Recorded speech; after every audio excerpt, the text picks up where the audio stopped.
Okay, cool. So first of all, we're going to speak in English. Michael, you can speak in English, Hebrew, Taiwanese. I don't know each language you'd like. Go for it. But first of all, I just want to say welcome and welcome everyone. I am so excited about this live session, and I'm very, very excited and honored to have Michael with us, straight from Canada. From Canada, from Toronto. Ah, from Toronto. Wow, wow, it's freezing. So now I'm gonna stop whining on the cold weather today. But it's so great to have you here, really. Seriously, I'm a freak of Cohere. I talk a lot about Cohere. And you know what? I'm just gonna dive into the presentation, and I'm going to hand off uh, the stage to you. So let me do this. Can you see the presentation? Yep. Yeah, all right, cool. Cool. So first of all, thank you for responding on all the questions of the survey. I always say that we need to use an LLM once a day at least. So here's a quick example. I just went to Claude. I gave it the responses of the questionnaire that I created, and I asked it to create an interactive dashboard because I wanted to show the information provided. So I asked how many guys joining these sessions, a session actually heard of Cohere. And we see that a majority actually did hear about Cohere, which is wonderful from my point of view. And how many are interested in AI agents? You can see the vast majority wants to know about AI agents, and how many knows about API, which is also the majority, which is a good thing. Because sometimes we are worried that people are not technical enough, but I always try to give the knowledge from the ground up. So these statistics is encouraging. We have the questions. I will ask you later all the questions, not all of them, but the interesting ones. And also, we should keep in mind that Cohere gave us this wonderful, wonderful giveaway in which any of you guys can now use get the credits of the API. But let's just dive into the presentation. All right. So I'm Yuval Avidani. I'm going to present myself, although I assume most of you know who I am. And if you don't, so I don't know how you got to this session, but it's great to have you here anyway. I call this session about Cohere is much more than just another LLM because I truly believe so. I really believe in Cohere. I think it's a mind-blowing company and a mind-blowing project. So the first thing I always try to open my lectures with is asking who doesn't know Albert Einstein. Most of the people, all of the people raise their hand and say, of course.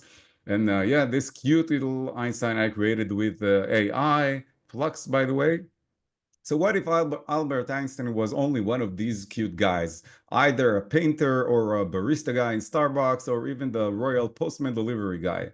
Now, without I have great respect to each one of these occupations, but I don't think that the great Albert Einstein, the father of the theory of relativity, is can be just one of these because he's much, much more. And my argument is that most of the people, of course, not you guys, but most of the people look at LLMs just as a tiny bit of something we can use to accomplish a certain task, but actually the greater picture is looking at LLMs like the big Albert Einstein and not just by giving it a small role, important as it could be. So the goal today is to unleash the potential of using LLMs, and the focus, of course, will be on Cohere. And the agenda for today is just by the end of this session, we will get a bigger and broader understanding of what we can achieve by using Cohere and not just thinking of it as another tool in our arsenal, but rather making it a big and huge impact. So, all right. So this will be the agenda. We will talk a bit about Cohere, give a bit of background, and we will supercharge our capabilities with Cohere. And this will be Michael's part. My part will be short, about 5 minutes. So who I am, my name is Yuval Avidani. I am a senior data and machine learning scientist at Lusha, which is a great tech company in Tel Aviv, Israel. We connect businesses with businesses. And I also create technical content about coding, AI, automations, and much cybersecurity and much more. I have content across all the social media platforms, podcasts, courses, blah, blah, blah. All right, so the first one is a quote by Erez Rubinstein, which is another AI lecturer here in Israel, which sent me this wonderful quote saying, OpenAI is not open, Stable Diffusion is not stable, comfy is not comfy enough. Uh, it had another one, but Cohere is here. Like this is a great quote. And I took it and I made this wonderful infographic with the Recraft, the new tool. And I truly believe that all these other tools can be great, but I think once you will understand the power of Cohere, you will find it even greater. All right, so as a data scientist, I can tell you that we use LLMs in certain projects, such as classification, regression, and so on and so forth. And I just wanted to give you one small example of what we can achieve by using LLMs. And the example I chose to bring is that I actually created this dummy data set using GPT, and I asked it to create a table which some tasks to describe the tasks, and I also ask it to respond whether a human can succeed in these tasks or not.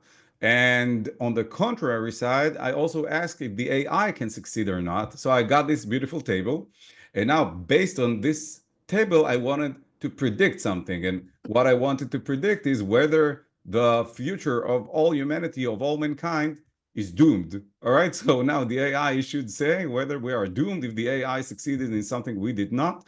And this type of project in data science is actually taking a labeled data set, as you can see, and getting a prediction, such a classification, doomed or not doomed. And this is very important to keep in mind that we can leverage the use of LLMs to be much more than just completion tokens in a chat. All right, so moving forward, we can use the LLM as a judge, and the way I used this labeling method was just giving the prompt and saying, all right, you are a judge and you get information and you should classify or decide whether we are doomed or not. And one cool example of real life scenario is from Lucia, where I work. Now, we have like this search engine. We have a huge data set with millions and hundreds of millions of contacts and companies and so on. We connect businesses with businesses. And one example of how we use data science or machine learning or AI in our product is in the search field. We have a free text search. And what is happening actually is taking this phrase like VP Marketing Finance that we are trying to find some contact from some company. And what we do behind the scenes is actually taking this phrase and turn it into a vector, a list of numbers, right? This action is called embeddings. So we take this embedding and we save it in a certain database. And then what we do, we try to calculate the distance between the vectors, the similarity search, the distance between what the user search and what we have in our own database. And we're trying to provide the closest values possible. So this is just a small example of how we can use the similarity search with LLMs. So just so we will have a broader understanding of what is an AI agent comparing to an LLM. So as far as I'm concerned, the LLM is just just typing some questions in the UI, getting our responses, completions, and that's it. But the difference with an AI agent is that AI agent is actually like a superhero in which we can select our own large language model. It can be Cohere, it could be Claude, it could be OpenAI, so on and so forth. But the AI agent can also have its own tools, such as web browsing, such as going to databases, such as scheduling meetings. Cohere has this multi-step tools functions which are really great. And the third part is the memory, which is very important. Instead of us trying to open conversations with the AI time after time and saying, all right, act as some character all over again, we have this agent that remembers his role. So this is really great. All right, so this is just a screenshot from one of Cohere's scenarios in which we can take the cookbook and dive into code and logics and architecture and so on. I'm not gonna go into it and explain it, but I just wanted you to know that Cohere in its website has many examples for businesses and for developers on how we can use their services to build our own pipeline for our real life scenario. All right, so we have so many tools we can use to build AI agents or use LLMs. As you can see, these are just the tip of the iceberg. When I tried to build this slide, I thought of all the tools I'm familiar with, and I just, spill it all to this slide. And it can be really confusing. And this is why I think we need to filter the choices. And the filtering in this session, of course, is obvious, but I truly think we should keep in mind that Cohere, what we will learn in this session can help us along the way in many, many scenarios. So just one example of an agent is using the LangChain library, which is just a library that helps us building webs or AI agents connecting to LLMs, large language models, AI agents, and so on. We can actually define what is our language model, whether it will be GPT, some open source from Hugging Face, Llama from Facebook, and then we can let the user connect and speak to this agent, but we can also connect it to some knowledge base, Supabase, Pinecone, other vector DBs. It's a very vast field. And the last part is that we connect this agent to many tools. Zapier by itself can connect to more than 1,000 APIs, which is mind-blowing. We can connect to Zoom, Google, Twilio, and so on. But this is the bigger picture. We have this tool we can use to build an AI agent. We can select our language model and build the structure. All right. So we have the options to build AI agents by coding it or by using some non-code or low-code platform.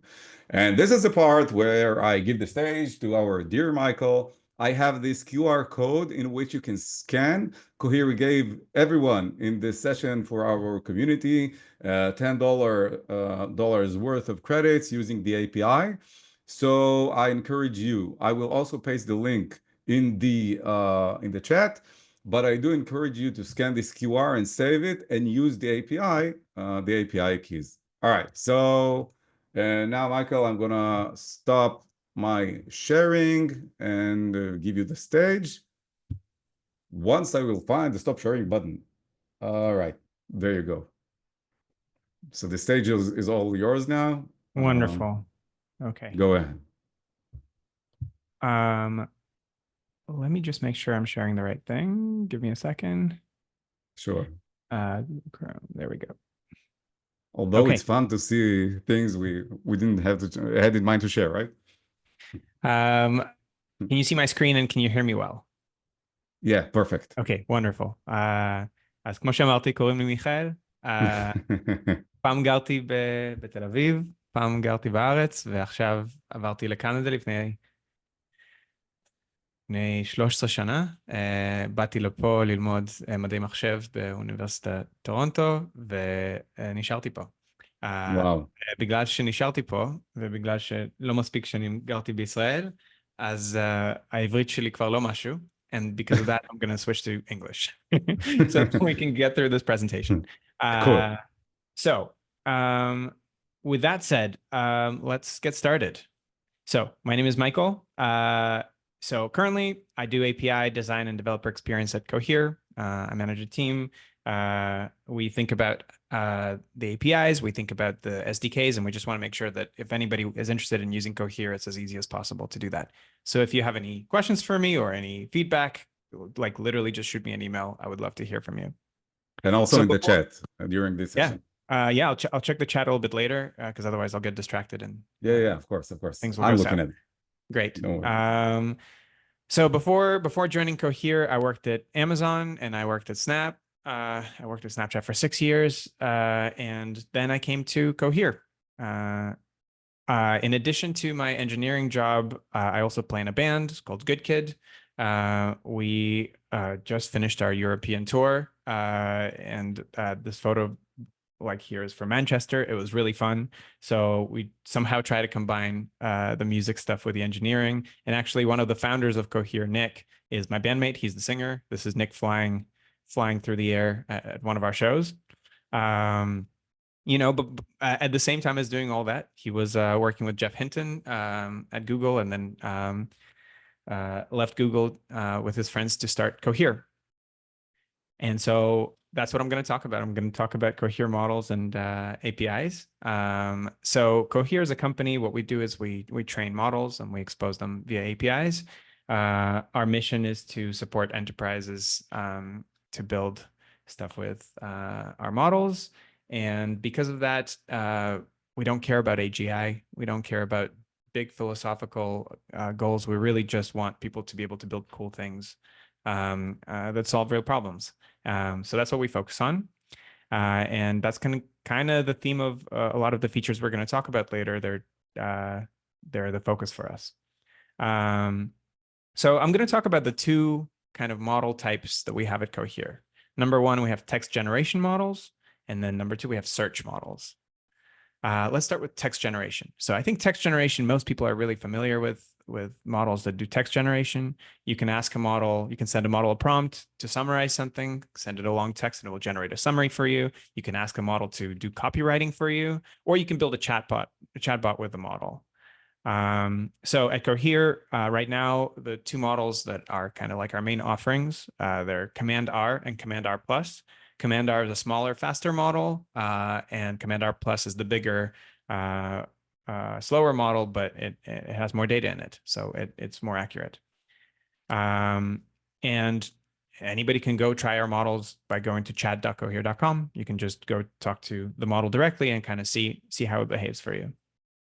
So the models are multilingual, and we train them on 12 primary languages and 13 secondary languages. What that means is that for the 12 primary languages, we have post-training for them and we have some benchmarks for them. Whereas for the secondary languages, we just make sure that the model has seen the language, but we don't necessarily train it on features with those languages. So you'll see that Hebrew is listed here as a secondary language. I don't have any benchmarks for how it works in Hebrew, but I did try saying Alan. And it works amazing, by the way. It was one of the first models in Hebrew that everyone, their mind blew away, really. Okay, that's amazing to hear. Again, my Hebrew's not good enough, especially my written Hebrew, to really discover that. But I'm really curious to hear if people have built stuff with our models in Hebrew. That would be really cool. The model is accessible in addition to the UI I talked about at chatcohere.com. You can also build applications with it, of course, using the chat API. And the chat API, you just provide what model you want to talk to. So in this case, I sent in Command R plus, and then I sent a message to the model from the user role, and I said, hello world. And then the model responds with, hi, hello there, how's it going, etc. So far, nothing groundbreaking. We have an LLM that you can interact with a chat API. So that's text generation models. Now we're going to talk about search models and specifically embeddings. So this is where a lot of people get lost because embeddings are a little bit harder to think about, but I think we can get through that. So embeddings is basically the idea that if you have some text, if you have a word, if you have a phrase, you can extract the meaning of that phrase and represent the meaning as numbers. And that's really useful because if you have two texts and you extract the meanings of those two, because the meaning is represented as numbers you can compare to each other. So suddenly you can kind of tell, are those two texts talking about the same thing by meaning, or are they unrelated? So the meaning represented as numbers is what we call embeddings. That's kind of the whole idea. So here in this example, I have the word investments, and we extract the meaning of investments. We get the embeddings of of the word investments, and we get this like numerical array. I don't understand it. It's just numbers to me, but that's the meaning of investments. And then we do the same thing with capital city of Japan. We get the embeddings of that phrase, and you got another array of numbers here. Now, if you compare those numbers using a similarity function, you'll find out that they're not similar. And that's true because the word investments and capital city of Japan are two kind of unrelated concepts, even though capital city of Japan has the word capital, which is kind of related to money. They're just, the meanings are completely unrelated.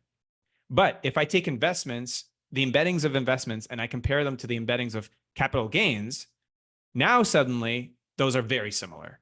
So you can see how embeddings are really useful for discovering whether two things are related by meaning or not. Why is that useful?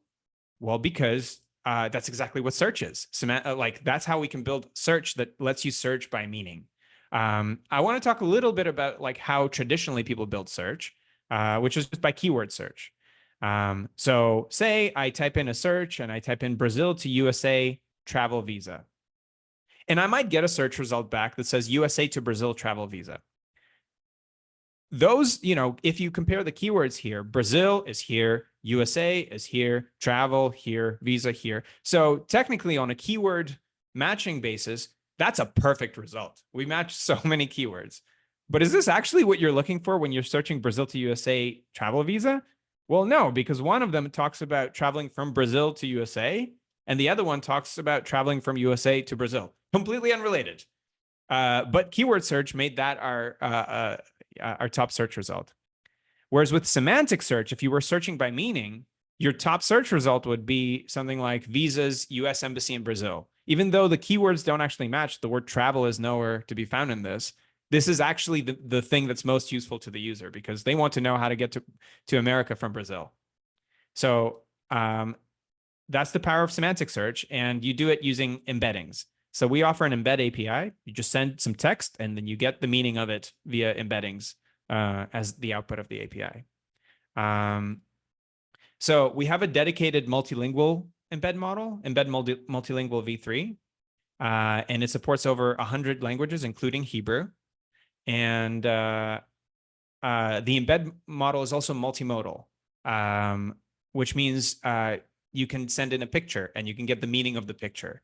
And again, that's really powerful because it means you can use Hebrew language to search for images by meaning. And that even includes images of text. So if you're trying to build any kind of search, embeddings are very powerful for that. Before I move on, I just want to say that Cohere embeddings are leading in the industry. We have the greatest embeddings models out there by many, many benchmarks. And that's not to be overstated. Embeddings are pretty cheap, but they're so powerful. Before I move on, actually, let me pause and see if there's any questions because we kind of covered a lot. Yeah. Anything so far about the stuff that we talked about? Yeah, let me read through the comments. Well, it's not about the. One question is why command R plus doesn't show in the LLM leadership board. I can follow up and check if it shows up in Yeah, some. it's not related to to what we did so far. Another question I saw is about the embeddings. What's the difference between the not multimodal, multilingual embedding models and the English ones, and which time we need to choose each embedding model? Yeah, it's just the idea is that they're trained slightly differently and they're optimized for different use cases. So if you know you're going to be encountering a lot of non-English text, you're better off using the multilingual model. But if you know for a fact that it's only English, then you're probably going to get better results using the English only model. That's just kind of how we think about it. All right, cool. And another one regarding the Hebrew and images. People are asking, can we fine tune or use Cohere to generate, no, to search images with certain text on it, like some kind of OCR? Can you fine tune an embed model? You know what? I don't remember if we support fine tuning embedding models. I'm pretty sure that we don't, but let me get back to you on that. I actually haven't looked at that. Yeah, sure. No worries. Okay, I'm going to move on. I want to talk about one more really, really cool thing. It's specific to Cohere. We have a model called re-rank. Re-rank is super, super powerful. It's kind of like embeddings. You pass in the name of the model, in this case, re-rank multilingual. You pass in a search query like Cohere re-rank documentation, and then you send in a bunch of texts. And what it does is it just returns to you those texts, but sorted by semantic meaning. What that means is in one line of code, you literally can improve your search. You can like enable semantic search. It's like so powerful. So many businesses already have a search solution, maybe like a keyword search or some kind of vector search. They just add re-rank on top of it, and their search results just like in one line become so much better. So if you have any kind of search solution on your end, I really highly recommend trying to throw re-rank on top of it and see what it does to your search results. Because for so many people, it just improves your search by like a magnitude. So re-rank is very cool, mostly because of just how simple it is and how powerful it is. So that's re-rank. So those are the three models I wanted to talk about. And I also wanted to mention that all those models, because we're enterprise focused, that means yes, we host them on api.cohere.com and you can try them there. But also we make sure that they're available on cloud ML platforms like Azure ML, Bedrock, SageMaker, OCI, and also we do private deployments. So that means all those models can just be shipped to you if you happen to have the hardware to run those models. Okay, so next up, I actually wanted to go and talk about LLM hallucinations. So let's start there. So let me start with a demo. And in this demo, I'm going to go and switch to the chat interface. And we're talking to our command, let's see what model we're talking to. Yeah, we're talking to command R 08 2024. This is live demo stuff, so hopefully it works. Let me actually switch to command R plus. R plus. The Coral is the chat, right? Yep, that's just a chat user interface. So I'm gonna say hi to the model, and the model replies to me. And I'm gonna ask the model, who plays bass guitar in Good Kid?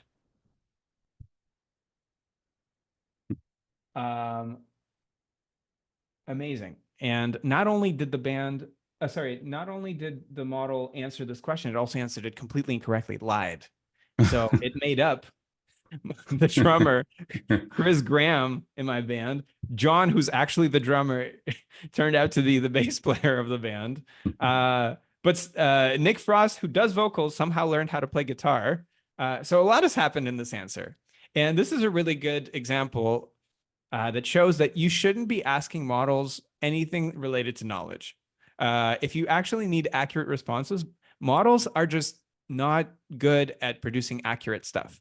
They're good at producing stuff that sounds like a human said it. That's their role. They're like the language part of your brain, but they're not particularly good about being accurate. So what do we do about it? Well, here's the thing. We discovered that if you go to Wikipedia, so let me just go to Google and type in Good Kid Wiki. You go to the Good Kid Wikipedia page and you just like copy a bunch of this text here. Let me see how far I can get. Yeah, this, and just dump it into here. And then you say, who plays bass guitar in Good Kid? Bam, you actually get the right answer. So what we realize is that, okay, models, they're good at sounding human, but they're not good at giving accurate data. But if you give it some supporting documents, then they're very good at answering questions based on those documents. Okay, that's a massive revelation. That makes the models so much more useful because it just means if you provide them the right background information, then they're able to answer complex questions for you. Michael, can the information be in a file? Well, models, they understand text, raw text. So if you just take the contents of the file and you just send it to the model, it will answer it based on that text. But if I add a file to the chat, it will be harder for it. Well, so something is going to have to extract the text from the file and then send it to the model, whether it's our API or whether you do the extraction yourself. Yeah, I just suggest that we keep the questions to the parts where we do the breaks. All right, guys? Okay, so we've learned that documents plus an LLM gives us accurate responses. That's a massive idea. That's immediately very powerful. And we know that documents can be retrieved using search. The question is, what should you be searching for?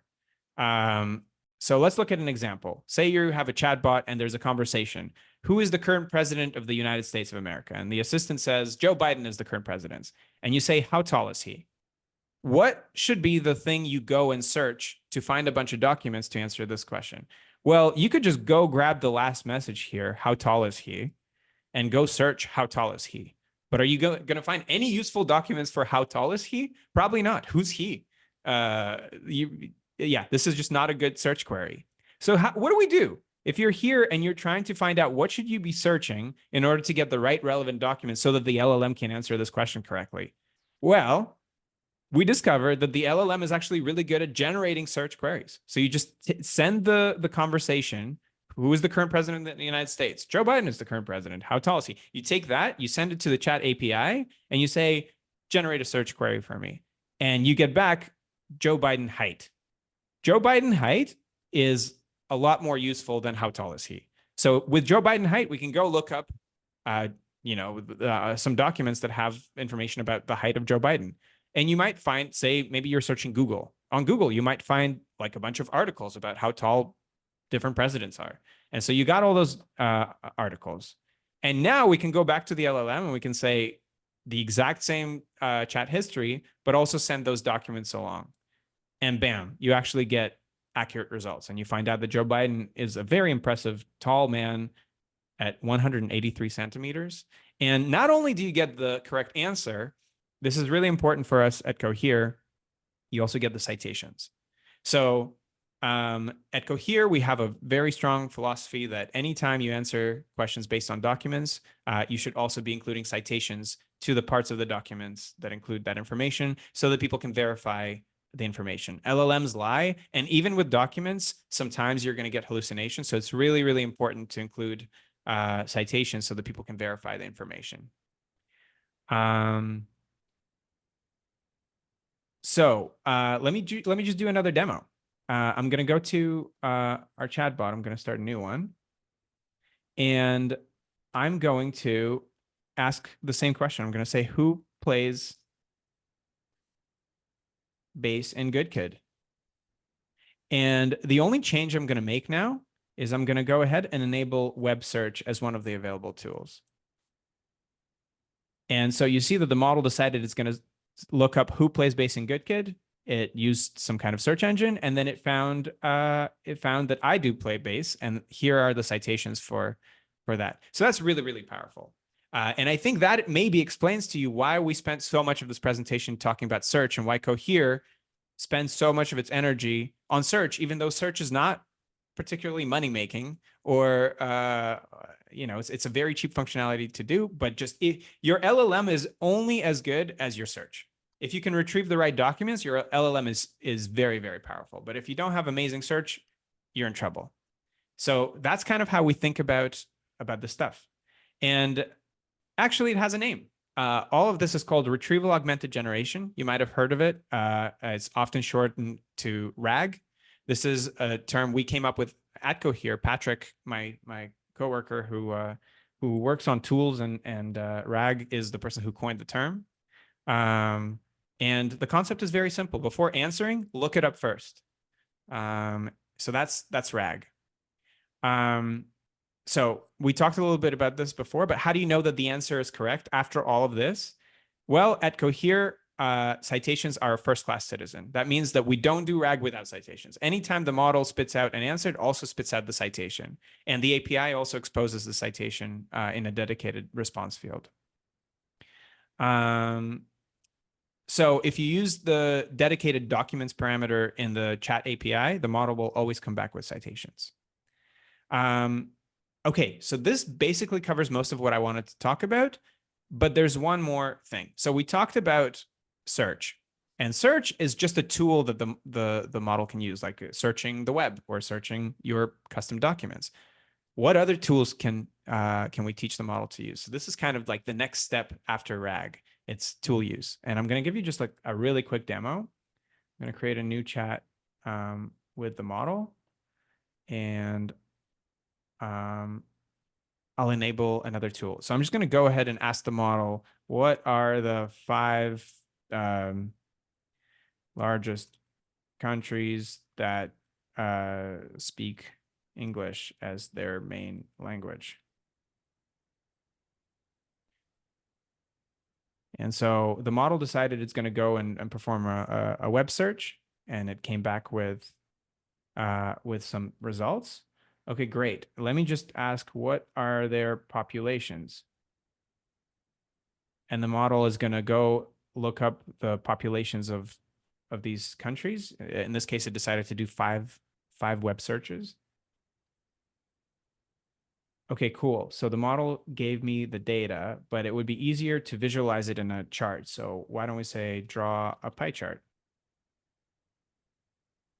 And so now, because the model knows it can use the Python interpreter, it can write some code, like some Python code, and then execute it for us. And then we actually can visualize this data. So this is like massively powerful. This is a toy example, of course, but you can build a lot of cool things with tools.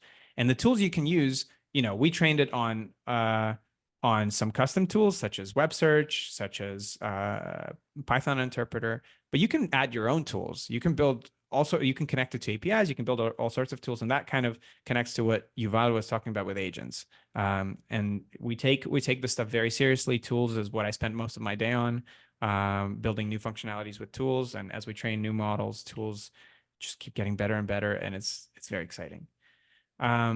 So I think this is where I'm going to stop talking, and I wanted to hear what you have to say. Yeah.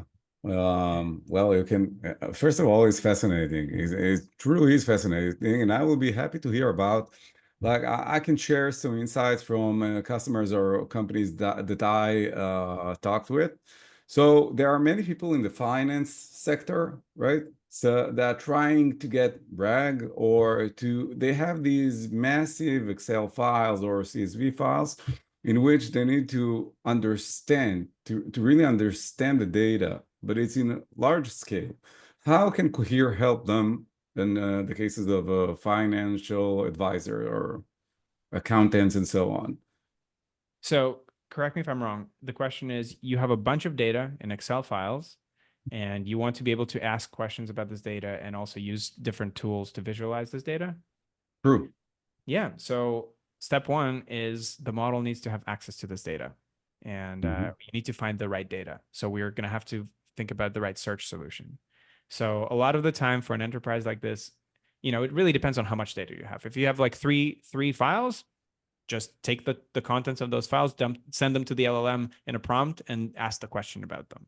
But if you have thousands of files, well, that's not an option because the LLM has a limitation on how much text it can receive in one go. So you're going to have to figure out how to find just the right piece of text to send to the model. And that's where a search solution comes in. So often, depending on your data, but most of the time, what you're going to want to implement is some kind of semantic search, which is what we talked about with embeddings. You're going to want to take all that text, you're going to want to chunk it up into smaller pieces, get the embeddings of all those chunks, and then store those embeddings in a special database where you can search for embeddings. We call those vector databases. So if you take the meaning of all those chunks of data and you store them in a database, and then you can search by meaning, find the most, I don't know, the 15 most relevant chunks to your question, and then include them in the API call, now the model is going to be able to answer questions about them. And if you, in addition to that, give the model ability to use tools, then not only can it answer questions about them, it can also perform operations with the data. Yeah, cool. And what about, like, is there a preferred data vector DB we should use that will make the model work better, like in terms of the indexing or the retrieving, or it doesn't matter? I think it really depends on like your use case, what features you care about from the database. Like there's so many different databases that offer different features. Like, sometimes it's a performance issue. Sometimes it's like features, like do you care about permissions or not? So different databases handle different things for you. But we've had some partnerships with like Pinecone, and people have built really cool things with Cohere and Pinecone. Yeah. But Cohere doesn't aim to be like a one-tool solution that includes also, right, we're going to allow you to search and do the RAG. After all, RAG came from you. I didn't know that, but this is cool to know. But let's say, like, maybe Cohere like should think, I don't know, about giving the user, such as me, like the whole suite, right? The whole suite. Like searching, save the data. I trust you. Go ahead. I don't want to go to any third-party vendor. You do it for me. Yeah, we're certainly exploring this idea and trying things out internally. So once we have something that if we discover that we found something that is like really an amazing all-in-one solution, you'll be hearing about it for sure. That sounds very interesting. And also the thing you mentioned before, like if I have this massive Excel that I need to understand how I search in this big file. So I think maybe what is also interesting is to talk a bit about the re-ranking, because it's interesting to think about a massive file that I can also implement search, but also use re-rank on financial data file and then make the LLM respond with the correct answer. This blows my mind, at least. So re-rank is so cool.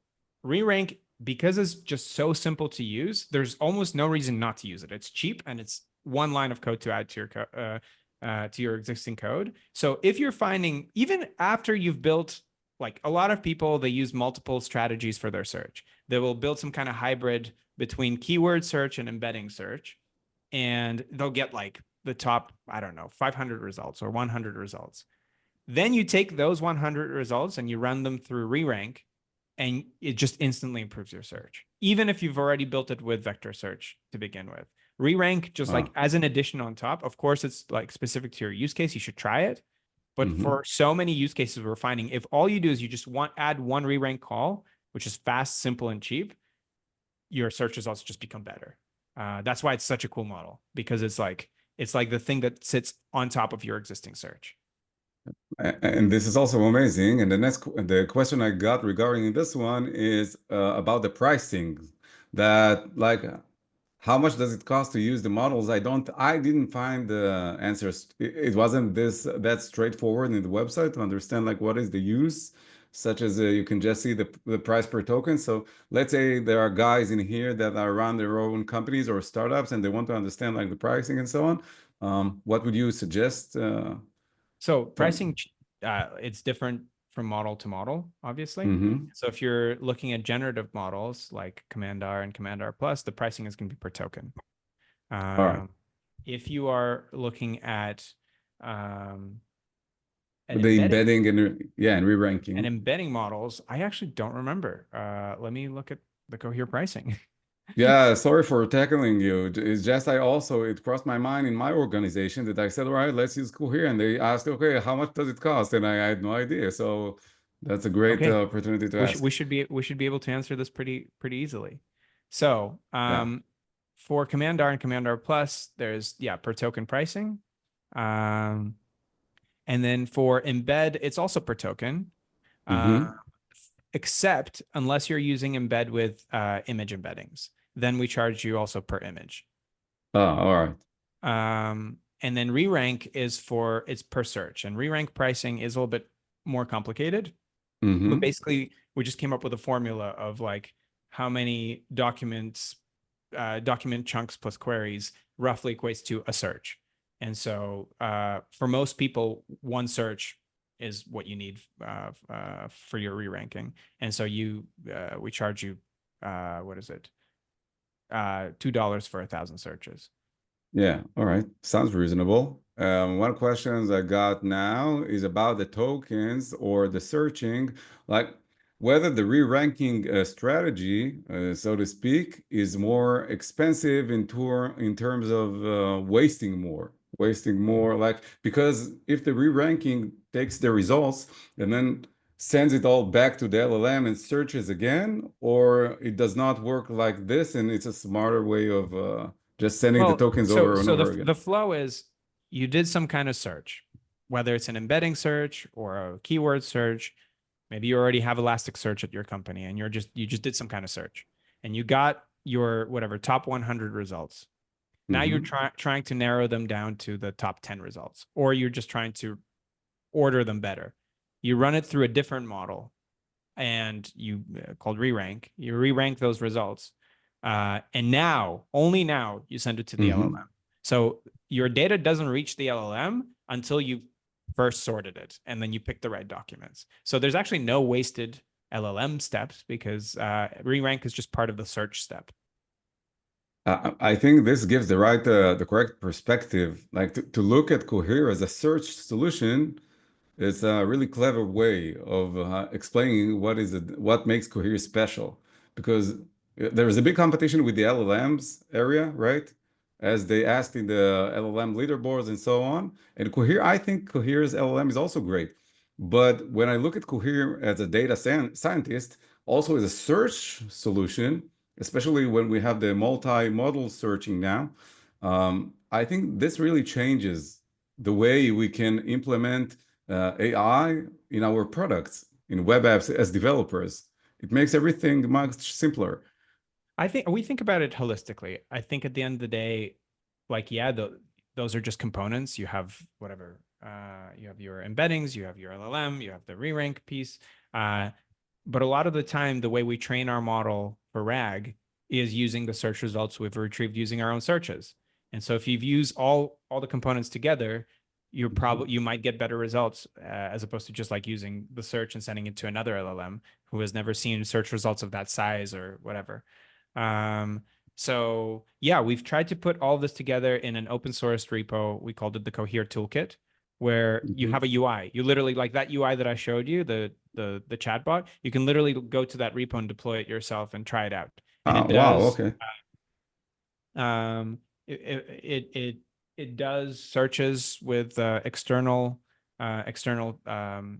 I believe it comes with web search, and I think it comes with a Python interpreter, if I remember correctly. And yeah, it does all those things, and it has re-rank as a step in there as well. And so you can kind of see how the whole pipeline works. So like if I have my own website, my own application, I can just take this repo. Is it open sourced? Yeah. Yeah. Wow. Okay, cool. So I could just take it, deploy it, and use the models out of the box. Yep. All Well, right. the models are not included there. Yeah, of course. Just I meant the UI and all the integrations and so on. I will have to pay for the API calls and so on. Exactly. Yeah, that makes sense. Absolutely.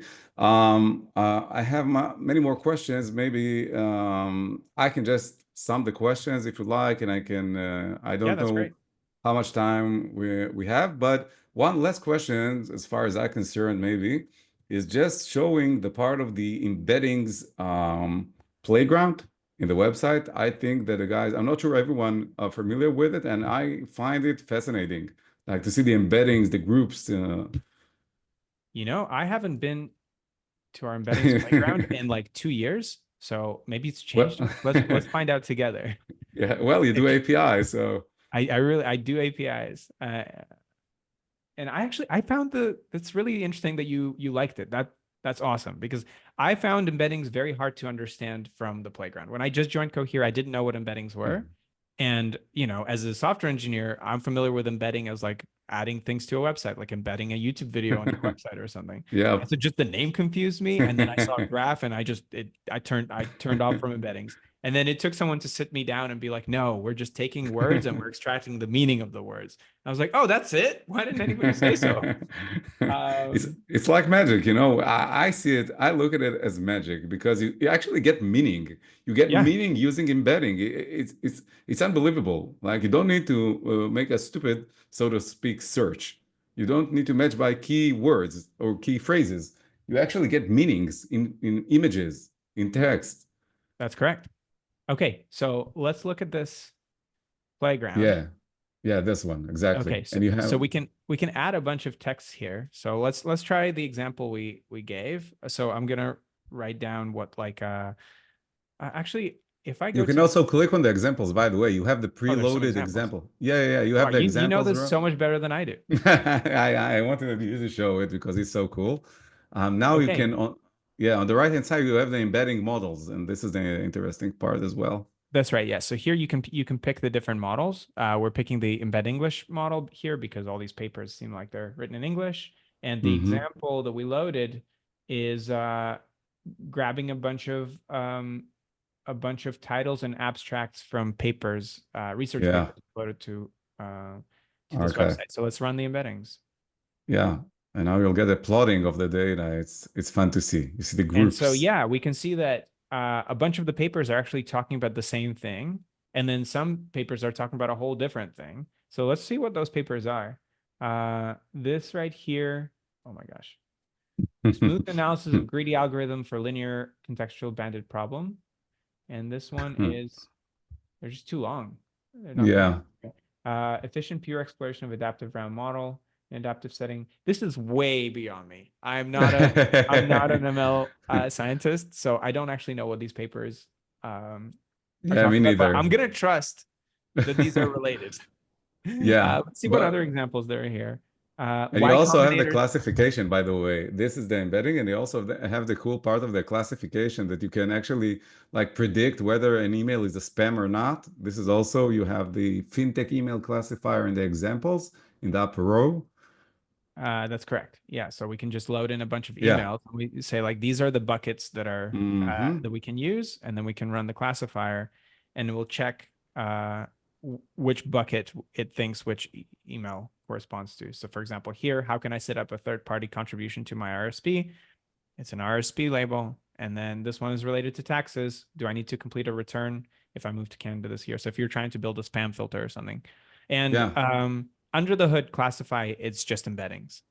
It just uses embeddings with an additional step. Really? Yeah. So yeah, Nice. so that's why kind of like when I talk about the technologies that we care about at Cohere, it's really just search and LLMs. Together, it's just such a powerful combination. Yeah, it is. One last question, Michael. Thank you for your time again.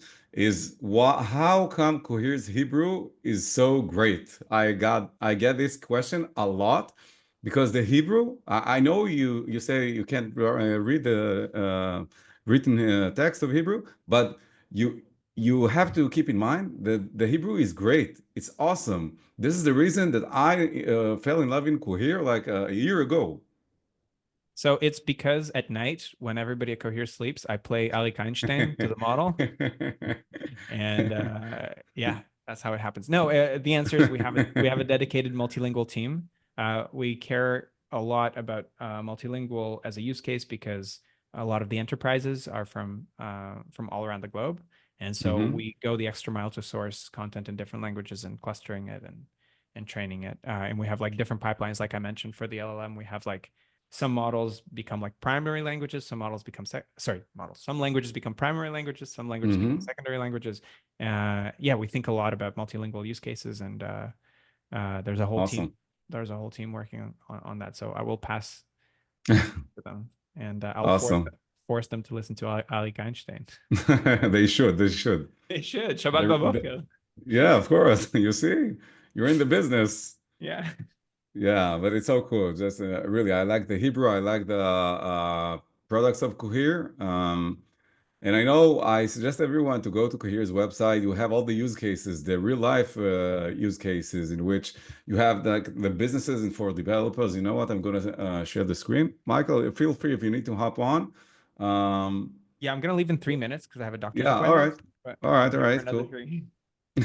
All right. So really, thank you for your time. It was fascinating. I will have the recording sent to everyone and to you as well, if you like.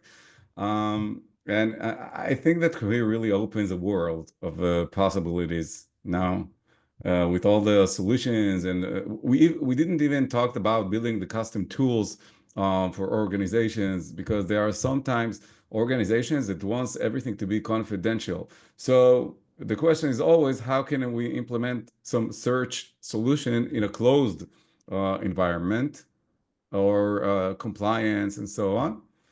And when you said that you can even ship the models to companies that have the required infrastructure, this is also a new thing I didn't know. And yeah, that's how a lot of our partnerships are exactly that. We will take our model and we'll take our API and we'll actually a bunch of models, we'll package them together and we'll do a private deployment to the company. And not a lot of companies in the world have access to the right infrastructure to run those models. But if you do, there's advantages to it. One advantage to it is that the models, whatever is deployed to you is never going to change under the hood. You own whatever you deployed. Yeah, So exactly. if for whatever reason Cohere decided, yeah, we're moving on from this model, we're onto greater, newer things, but this thing works for your use case, it's locked in. You have it deployed. Um, yeah. Nice. And one question from the programmers. How is Command R or any of the Cohere's models in coding? What do you mean? How's it encoding? Does it do well? Like, Claude Sonnet 3.5 is really good in coding. You have all these tools of Bolt and Cursor in which you can incorporate LLMs, giving you the code. Either it's SQL Oh, or at Python. coding. At Coding, coding. Okay, yes. sorry. I thought Writing code, yeah. So, in coding. no, no, no. Um, how's it at coding? Well, yeah, they're good and they're getting better. We just released Mhm. new models this August, the August version of Command R and Command R Plus, which are specifically better at coding. So you should give them a shot. And it really depends on the language. At some coding Mm-hmm. programming languages, it's not as good at. Some of them, it's great. We just launched a partnership with Azure where it's Cohere models now show up in Copilot. Cool. Really? So yeah, Oh, so wow. um, yeah, that we definitely think a lot about coding, and you should give it a try and let us know if it works for you. My Yeah. favorite thing we built internally at Cohere, it's Mm-hmm. called PR Pal, and anytime I create a GitHub PR, before I manage to type in the description, it does it for me. And Wow. look, it's not always amazing because it doesn't always give all the context for what I'm doing. But half the Mm-hmm. time I'm like, yeah, that's better than anything I would have written. Go. Go Um, commit, send, push, and that's it. honestly, I think like if we ran statistics about how many people just use the raw auto-generated PR description, I would venture to say it's like at least 80%. Which is very good. Which is very good. There's a question here that I actually do want to touch on. People are Yeah. asking about the new Cohere expanse models. They're okay. So expanse is a model from our Aya family of models. So at Cohere, we have Cohere main, and then we also have Cohere for AI. Cohere for AI is a non-for-profit organization run by Sarah Hooker, also from originally from Google. And Cohere for AI, separately from Cohere, aims to train models, multilingual models. So they really, really care about multilingual. I don't know how to say that word. Multilinguality. Mhm. They care about languages. Yeah. And what they do is they organize volunteers all around the world, specifically in countries that are normally not represented in large language models. And those volunteers just go and try to collect data. They work with the university students, with different corporations, and they just try to source data in languages that are just not very popular or business oriented, whatever. And yeah, the goal is to give access to LLMs to people who really like nobody's thinking about them. And they have made some like really, really unbelievable progress. Like those models are good. Before Wow. Cohere was multilingual, Cohere for AI was multilingual, and I tried chatting with it in Russian, and it was pretty great. It's very cool. And so they're very few people and just a lot of volunteers, and they're just on their own trying to train these models with a non-for-profit goal. But we love those models. We think they're awesome. And so Mhm. we host them. And so that means you can go to chatcohere.com or the playground and you can load up the AI Expanse models and try them out. Who knows? Maybe they're better at Hebrew than our main models. We will try. I promise to try out and let you know. Yeah, and please give them like a shout out because the Aya people are amazing. It's just like a very passionate community on Discord of literally just like volunteers somewhere in Indonesia who are just like really excited about making sure their language is represented in the model. Yeah, absolutely. This is why I was also wondering, like, if we could help, to make the Hebrew much better, to make it a flagship of Hebrew. Listen, I'll be I I, ha I I'll be will happy to. I will talk to the Aya people and I'll tell them that there's some really excited Israelis who care about Hebrew Yeah, and LLMs. yeah, yeah. We do. We truly do. So just think Yeah, of us. Think of I us will. in this context, and I promise to do all I can to make the Hebrew, in the forefront of the models of Cohere, Hell yeah. above anyone else. It's my goal, my personal goal. I take it personally. So yeah, it's fun. Let's see if you have. Okay, before I head out, is Yeah. there a last big question, burning Uh, question? Does anybody have? let's see. I just saw there was one. Jumped. Uh, And also, like, join our Discord, play with our API. mhm. If you find something that sucks, let us know. Like, I care Yeah. so much about making it like the best developer experience in the world. So just if you find something confusing, let me know. I'll fix the Hmm. documentation or I will make the API better. So All uh right. One question, yeah, Michael. How come we can't use two tools at a time? Like I can't use both web searching and Python interpreter and other tools. you can send multiple tools at a time. And like in the example we just did with the pie chart, I sent it both Hmm. web search and Python interpreter. And it first decided to use web search to look up the countries and then to use Python to plot them. All right. So that's a bit strange. Maybe it refers to the selection, right? You can select or tag the, like you can type in at, and then you can hit the web browsing, or you can type in the code interpreter, I think, but you can't tag both. I think maybe this is the question. Maybe in the UI, but if you click the at button and you can just click on a bunch of them, or in the All API, you right. can definitely send a bunch of tool definitions.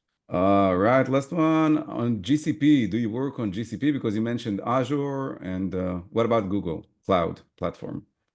I don't think we have an offering on Google Cloud Platform. I don't even know if they have an equivalent like a marketplace for models on GCP. Yeah, I'm not sure. They have this Vertex something in Google. In AWS, you have the Bedrock, and I think Cohere is there. So we have Bedrock. Yeah, on AWS you have Bedrock and SageMaker, Hmm. and on Azure you have Azure ML. On Oracle you have OCI, and I don't know. I don't think our I don't think our models are on Google. All right. But if you oh yeah, there's also Vertex AI, which I believe our models are there as Yeah. well. Yeah, I think it's Vertex when it can also create applications in Google's cloud. Or I haven't been using it. It's like a monster, so I'm staying away. I like simple things, but Look, if someone here in the audience is if you're like our models, you tried them out and you the only thing that's preventing you is that they're not available where you are, just let us know and we'll see if we can get them there. all right. And Bat Shirut. You know what Bat Shirut is? A young girl that serves in the like volunteering and doing great stuff. Instead of going to the army, they go to different places. They do Like good Shirut activities. me? Yeah, exactly. Yeah. So there is one Ron, great stuff. I'm Bat Shirut and steals so coffee anytime. All right. So So Baron, hit me up. yeah, cool. So we did good at least. And she's asking, is Cohere better, will work better in automations by creating social media content? Because I recorded actually an automation and AI course, and I showed how we can use make.com in with Cohere's application. They have Mm-hmm. the Cohere application, and so I build this scenario in which I get the RSS feed, and automatically Cohere just creates the content. So I assume the question is regarding the ability to create content using Cohere's models. How I good is mean, it? obviously, like copywriting is a core use case of generative models. So if you just give it a topic and say like write this about that, it will, and it will do it really well. I don't know how like I think this is a very specific question about like getting data from make.com or something. I don't really know. But the bottom line is if you can get the data from the data source and send it to the model and ask it to do something with that data, it will do a good job for the most part. Mm-hmm. Yeah, Does absolutely. that answer the question? I think so. I think so. Okay. I think so. I think yeah. Based on the topics, yeah, she said yes. Don't forget to talk to Michael about the coffee, by the way, Ron. So I'm just saying. And Moti is saying that Cohere thinks it works with Google Vertex to power embedding. So Great. we can check it out, I assume. Yeah. Yeah. Let's see. Any other questions, guys, before Michael needs to go? And me as well. All right. Before I go, I just really want to Yeah. encourage everybody. If you're on Discord, join the Cohere Discord. We have an API discussions channel. if you have Let's any try to feedback, share the link. Do we have the yeah, link in? Yuval, you have the link, right? You're on the Discord. Yeah, I do.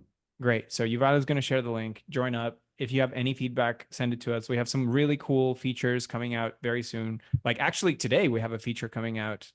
Really? I'll just tell you right now. We have an experimental feature. So you maybe have heard about guided generations or structured outputs. It's a way to force the model to output to format its output in JSON. So, for example, if you know that the output of the model has to be JSON because you're sending it to some downstream application, well, you can say like, please generate a JSON for me, and 99% of the time it will, but sometimes 1% of the time it won't. It will like fuck up the JSON, and it's not going to be good. Well, if you enable this like strict format, then it's going to generate JSON always accurately. Now it comes at the cost of some initial latency, where we have to generate an FSM, cache the FSM. So the first couple of calls are actually slow, but then after that, it's just way more reliable. And if you're in a production use case and you care about that, 1 or 2% failure case, you just enable this and automatically it's just way more accurate. So we've had that for a while now. For a couple of months, we've released JSON mode. And now we're releasing something like that, but for tools. It just makes sure that the model never hallucinates a tool name. So sometimes you'll get things like the model will just like invent a tool and just populate that, or the model won't follow the exact specification for the tool. So if you just turn on strict tools equals true, it's live in production right now. I think we're publishing the SDK later today. So that's an experimental feature we're releasing today. Try it out. I'm so pumped about it because like hallucinations are annoying to deal with. You have to write defensive code around it, and you have to be like, if I got this error, try, and then you have to do prompt engineering to try. Literally, you just turn on strict tools, and it just works better.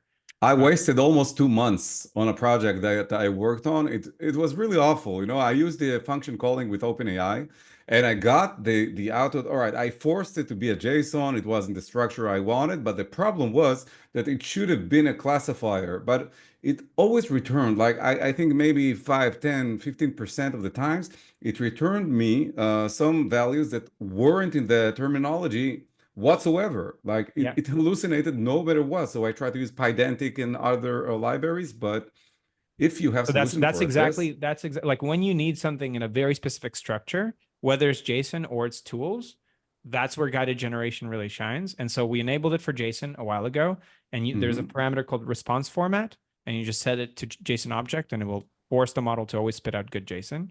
And if you're using tools, you can set strict underscore tools equals true, and then your tools will also be now accurate. There's some limitations, like we don't support all tool definitions. Like there's some keywords of JSON schema that are not supported. Like if you have really, really complex definition for a tool, it might not be supported. But for 90, it just works out of the box. It's very cool. Cool. And what about validating the output we get, like in the hallucinations example? Like I understand that we get the structure of JSON, which is fantastic, but like is the responses that we get corresponds to a certain, like if I say just return answer from a list which say yellow, green, or blue, just as an example. So I got like sometimes yellow, blue, green, but sometimes I got orange or purple. So do we have a way to validate that we stick to this to only our options? So I believe, if I remember correctly, enums is a supported type, and the guided generation can treat enums correctly, if I remember correctly. But I can check for you. All right, cool. Yeah, it's really crucial for me in our production environment, by the way. Oh yeah. Okay, so I'll be hearing from you on our Discord. Yep, absolutely. And I shared the link, guys, so feel free to join and hop in. And I think we're gonna wrap it now. We're gonna set Michael free, and we'll be in touch. But thank you so much for this amazing session. I really enjoyed. Thank you for taking the time. And guys, thank you for joining as well. Thank you so much. And my email is michael@cohere.com. If you have any questions, literally just shoot me an email. And I'm on Discord as well. Just tag @Michael, and I'm there as well. Cool. Shalom. I'm gonna write in. Bye. ביי. Thank you. אוקיי, זהו, אז מייקל ירד וידע קצת עברית. בואו ניתן פה unmute, איך אני נותן פה unmute לחברים. יש לכם שאלות, רציתי גם לשתף חלק מהממשק שלהם, אם זה יעניין אתכם. לפני שאנחנו פה סוגרים את הבסטה, רק תנו לי לפתוח פה את ה-unmute, participants, more, הנה. אתם יכולים עכשיו להסיר את עצמכם מהשטק אם אתם רוצים. ותגידו, מה דעתכם קודם כל? איך היה? היה מעניין? לא היה מעניין? היה משעמם? היה מגניב. היה מגניב לגמרי. נכון? הם כן, מחדשים. כן, כן. כן, אז אני... כן, כן. אני אהבתי גם, ישר הלכתי לבדוק לו את העברית ואת איך הוא מתנהג עם עברית, כאילו, עם כל מיני מושגים שדווקא מעוברתים, אז הוא מתנהג כצפוי עם הלוסינציות, אבל אז מתקן את עצמו נורא מהר ומאוד יפה, אז כאילו זה... כן. עברית קשה מה- שפה והוא עובר אותה מהמם. כן, חד משמעית, אני ממש אהבתי את הקטע הזה, הם הצליחו, הם ממש ממש ממש מצליחים בעברית כבר, אני ממש זוכר, לפני שנה שבדקתי אותם, ממש מצליחים יפה בעברית, וזה היה מאוד מרשים. אוקיי, רגע, אני אשתף את המסך עכשיו. צריך לבדוק את זה, יובל. אני אמרתי לך, אני בצ'אטים, באימבדינג, אני עובד עם הצ'אט GPT. עם עדה, כן, ראיתי שרשמת, כן, זה עובד לי דווקא סבבה, אבל אני צריך לבדוק את הכהן, איך אני עושה את זה. אז תקשיב, אני אגיד לך מה, אז ככה, תסתכלו, עכשיו אנחנו באתר של קוהיר, שנייה, נלך רגע צעד קטן אחד אחורה, אז אנחנו בcohere.com, כל אחד יכול להירשם בעיקרון בחינם. מה זה בעיקרון? בחינם, לא צריך לשלם, לא צריך כלום, אתם ממש נרשמים, וכשאתם נרשמים אתם מגיעים לפורטל הזה, ומה שיפה פה זה, האמת, המון דברים, אבל יש לנו כאן את הצ'אט, וכאן למעלה, שאם אתם רוצים רק להתכתב, נגיד למשל יש לכם מסמכים ואתם רוצים ציטוטים מדויקים ודברים כאלה, אז הנה, אתם רואים, הם הוסיפו פה אפילו עוד דברים, סלק, זה לא היה קודם. לצרף דוחות כן היה אפשר, אבל בואו נדלג שנייה על מה שיש כאן. כשאתם מגיעים לכאן, שזה בעצם coral.cohere.com, זה בעצם הממשק של הצ'אט שלהם, שמה שהוא אמר עכשיו, אגב, בסשן הזה, לי זה חידש, שהממשק הזה, אמנם זה לא הכי יפה ויש היום בטח דברים יותר יפים, אבל יש חבילה שהיא אופן סורסית שאפשר לקחת את זה ולהטמיע את זה אצלכם, באיזה שירות שאתם רוצים, זה מגניב ממש. כי נגיד יש לכם מוצר ללקוח שאתם רוצים לבנות לו איזה צ'אט, אז יש להם חבילה, קחו, תשתמשו, תחליפו את הלוגו, בום, יש לכם צ'אט out of the box, כאילו, זה לפי מה שהוא אמר. אבל הרעיון הוא שכאן, בעיקרון, יש לנו את היכולת, כמובן, צ'אט רגיל בכל השפות וכל הדברים, ובעברית הוא נותן עבודה ממש יפה. מה המצב? לא יודע, ספר לי בדיחה. עכשיו, אני אוהב להשתמש בזה, כי המצב מעולה, הנה בדיחה עבורך, מה ההבדל בין שוטר לשוטר תנועה? שוטר תנועה יודע איך עוברים כביש. אני אף פעם לא מבין את הבדיחות, אז אני צוחק ישר על אוטומט. אבל אני חושב שכאילו מה שמאוד אהבתי פה, זה גם קודם שהם נותנים פשוט גישה חופשית, אין פה שום הגבלה, שום כלום, פשוט אפשר להיכנס ולהתכתב עם הצ'אט שלהם, ולי לפחות לא קרה אף פעם מצב שהוא אומר, חכה עכשיו 7 שעות עד שתוכל לקבל תשובה. ועוד דבר יפה שיש להם, זה ב-API keys, שאתם הולכים לפרופיל שלכם, בואו נחזור רגע חזרה אחורה, זה Developer, יש פה קטע מעצבן שכשמנסים לחזור אחורה זה לא תמיד עושה מה שצריך, ואז צריך לרשום developer.cohere.com, developers, ומשהו נפל, אבל לא משנה, אני פשוט רושם cohere.com, ו-try now, פה יש לנו את ה-API keys בצד שמאל. עכשיו זה מעניין, כי מצד אחד צריך לשלם על קריאות API, מצד שני, הם נותנים את האפשרות ליצור, אני לא יודע אם זה בלי הגבלה, אבל תראו כמה טסטים, כמה מפתחות יש לי כאן. ואפשר פשוט ליצור New Trial Key, לתת לו איזשהו שם, ומקבלים את המפתח ישר, ואפשר לשלב אותו באפליקציות. זה מה שאני עשיתי באוטומציות, למשל, אני משתמש בקוהיר כ-LLM, אני נותן את ה-API Key, ושלום על ישראל, אני לא צריך כאילו, רגע, לא צריך שום... אבל ה-API כאילו הוא מגביל אותך בטח לטוקנים או לכמויות, הוא לא? מגביל אותך, לפי מה שאני בדקתי איתם, הוא מגביל אותך ל5 קריאות בדקה. משהו כזה, הטסט API key, הטרייל key הזה. אבל אני לא ראיתי שהוא אומר, יש לך בעיה של זמנים, יש לך בעיה של עוד שנייה זה יהיה לך ריבוק, אתה לא יכול להשתמש, וזה משהו מאוד מאוד עוצמתי. עוד דבר, כן. לדוגמה בגרוק, הוא מגביל אותך למספר קריאות, נכון? כן, כן, כן, לא, בגרוק לדעתי. לפי מה שאני זוכר, פעם האחרונה שניסיתי, כן, אבל פה ב-API Key גם אפשר לקבל את זה, דרך אגב, את ה-API Key, וגם מה שאדיר באתר שלהם, זה מה שאני אומר, שאנשים לא מכירים את הפתרונות שלהם מספיק לדעתי. פה, באתר שלהם, אם תסתכלו למעלה בסרגל, אז יש פה for business ו-for developers. אז יש פה ממש use cases שאפשר לראות מה חברות, איך הם הטמיעו אותם. אם לוחצים כאן על view more use cases, או שלוחצים על מה שהיה קודם למעלה, אפשר לראות מה חברות עשו, באיזה מודלים של קווירי הם השתמשו, ולראות אפילו את הקוד בעצמו. יש להם כאילו מצד אחד גם את כל התשתית, והם מסבירים בלה בלה בלה בלה בלה. מצד שני, מה שהם עושים בנוסף, זה כמעט עבור אותם use cases שרואים כאן, אם הולכים ל-Developers, והולכים לדוקומנטציה או ל-Quick Start Guides, או ל-API Reference, Toolkit, יש פה ממש קודים מוכנים של כל מיני סוכנים שאפשר לקחת, לתת ה-API Key ולהתחיל פשוט לרוץ איתם. אז גם יש פה את ה-API Key הקלאסי, אבל יש להם ממש בגיטאב את ה-Cookbook שלהם. הנה, פה למעלה, יש משהו שנקרא Cookbooks, ואז מגיעים ל-Agents. אתם רואים, יש פה אפילו קובע פגישות, ולא זוכר, הנה, Data Analyst, זה מה שסתם לקחתי כמשחק, לחצתי על זה.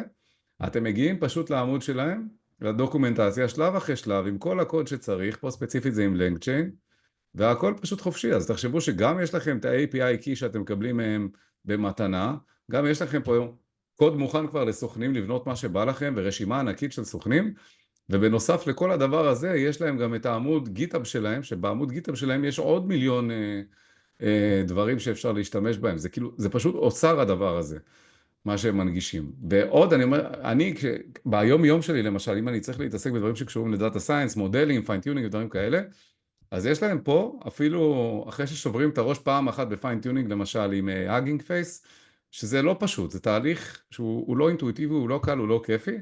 כאן בקוהיר למשל, יש את פיינטיונינג, יש להם אפילו חבילה שעוזרת להכין את הדאטה סט, ואז מה שנשאר לעשות זה לבחור איזה מודל אנחנו רוצים לאמן, ולטעון אותו.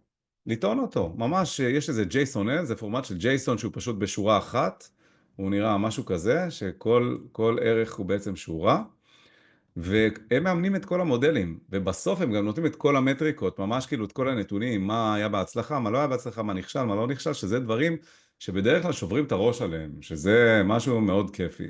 עוד דבר שיש פה זה משפר פרומפטים, שזה גם נחמד, אפשר לתת לו איזשהו רעיון לפרומפט, ולקבל פרומפט משופר, כמו מי שמכיר בקלוד, יש את לאנתרופיק, יש את הקונסול, שאפשר לג'נרט שם כל מיני פרומפט טמפלייטס זה נקרא, אז כאן גם יש אפשרות לשפר קצת את הפרומפטים,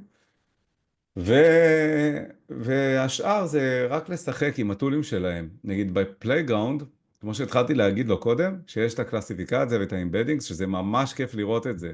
מי שרוצה להבין אימבדינגס בצורה קלה, אתם יכולים פשוט ללכת פה לאימבדינגס, ואז להכניס, אפילו בעברית, נגיד למשל, אני מאוד אוהב לראות משחקי כדורגל, למשל, כדורגל, ואז אם אני אכניס עכשיו טקסט של אני לא סובל המבורגרים, ומשהו אחרון נגיד, אני מרגיש סביר לגבי טיסות, אז כאן הכנסנו 3 משפטים, אחד זה אני מאוד אוהב, אחד זה אני לא סובל, ואחד זה אני מרגיש באמצע.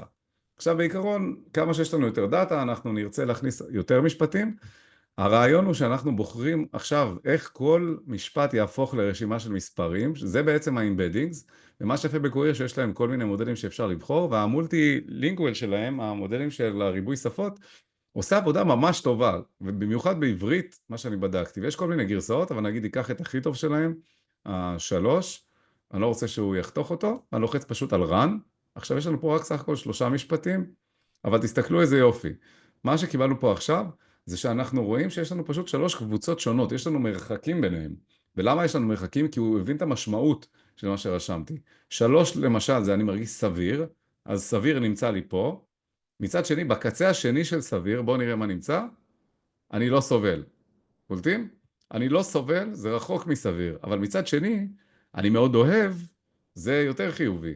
אז יש לנו אהבה, אני מאוד אוהב כדורגל, סביר זה כאילו, אני לא שונא, אז בגלל זה הוא מוטה קצת שמאלה, הוא נוטה קצת שמאלה, הוא קצת הצידה, אבל all the way right, כל הצד ימין הזה, אני לא סובל כבר, זה דברים אחרים.